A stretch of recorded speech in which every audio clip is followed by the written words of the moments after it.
ओम नमः शिवाय। आज की हमारी कथा है संध्या का वैराग्य। देखिए, ब्रह्मा जी नारद जी से कहते हैं कि हे नारद, सभी लोगों के चले जाने पर मेरा और ऋषिगणों का, भगवान शिव का चला जाना, संध्या अब अकेली हो गई थी। अब वो सोचती है कि मैं क्या करूं। वो इधर उधर टहलती है। उसके पश्चात वो सोचती है कि अब मैं प्रायश्चित करूंगी। अब मैं इस जन्म में जीवित नहीं रहूंगी। अपने आप को मैं भस्म कर डालूंगी। अब मैं इस शरीर में तो जीवित नहीं रहूंगी। इसीलिए संध्या अब निकल पड़ती है तपस्या की ओर। वो वनों में इधर उधर भटकती रहती है, लेकिन उसे यह नहीं पता था कि संध्या जो है वो तपस्या कैसे करे। उसे तपस्या करने की विधि नहीं मालूम थी, कैसे की जाती है तपस्या यह नहीं मालूम था। ब्रह्मा जी ने देखा, तब उन्होंने अपने पुत्र को भेजा और कहा कि जाओ पुत्र, और संध्या को सब कुछ बता के आओ।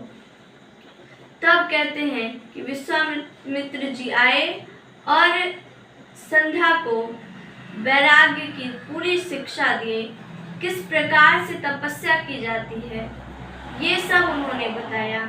कहा कि सबसे पहले तुम एक अच्छे आसन में बैठ जाओ और ऐसी जगह बैठो जहाँ तुम्हें कोई भी नजर आए, वहाँ पर शांति ही शांति हो। तुम ऐसी जगह बैठो और वहाँ बैठकर सबसे पहले अपने इंद्रियों को अपने वश में करो, भगवान के नाम का जप करो।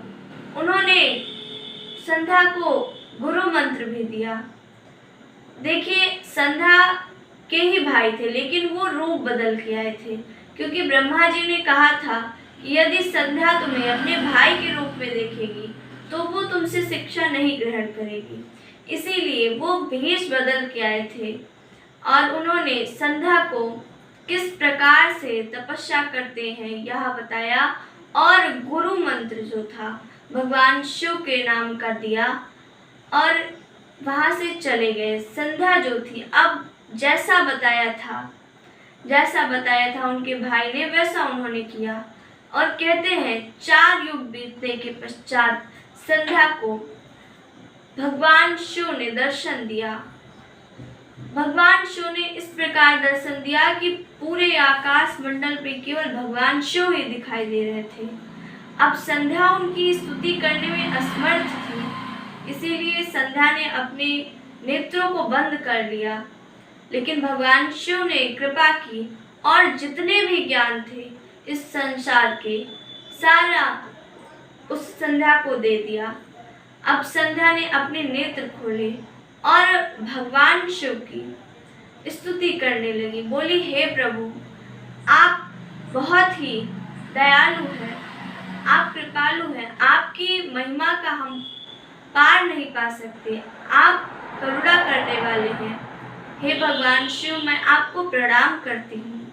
इस प्रकार से बहुत समय तक संध्या ने भगवान शिव की स्तुति की। भगवान शिव ने बोला कि संध्या, तुम क्या चाहती हो मुझसे, कौन सा वर चाहिए तुम्हें, मांगो।